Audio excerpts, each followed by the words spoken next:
एक 11 सेंटीमीटर व्यास वाले बेलनाकार बर्तन में कुछ पानी भरा है। यहाँ पर एक बेलनाकार बर्तन है जिसमें कि कुछ पानी भरा और उसका व्यास दिया है 11 सेंटीमीटर।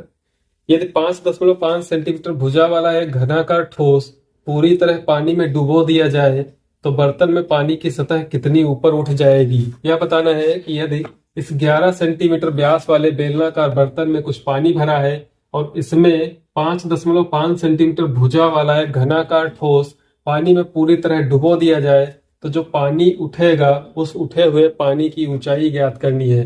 तो यहाँ पर जो चीज दी है वो हमने लिख ली है कि बर्तन का व्यास बराबर 11 सेंटीमीटर, त्रिज्या 11/2 सेंटीमीटर हो जाएगी, व्यास की आधी होती है।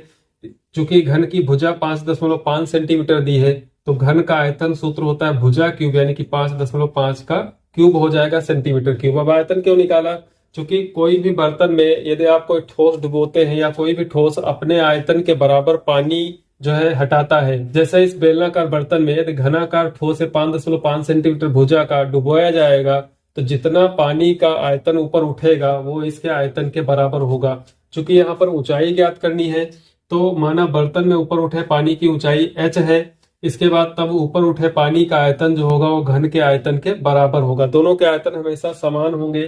तो चूंकि पानी जो है बेलनाकार बर्तन में है इसलिए उसकी जो ऊंचाई होगी वो भी बेलन के रूप में होगी। तो बेलन का आयतन होता है पाई आर स्क्वायर एच बराबर घन का आयतन 5.5 की घात 3। यहाँ से आप पाई का मान और आर का मान रख देंगे तो एच का मान ज्ञात हो जाएगा।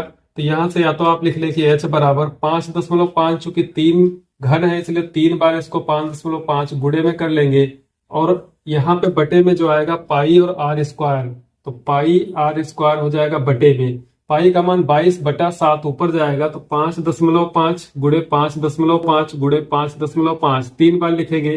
पाई का मान 22/7 होता है, 7 जो है ऊपर आ जाएगा, 22 नीचे रह जाएगा, यानी कि 7/22 होगा। और त्रिज्या दी है 11/2, 11/2 को आप 5.5 लिख लें।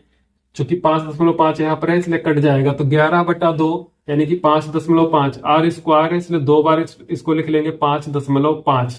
अब यहां से क्या होगा कि 2 बार का 5.5 कैंसिल हो जाएगा।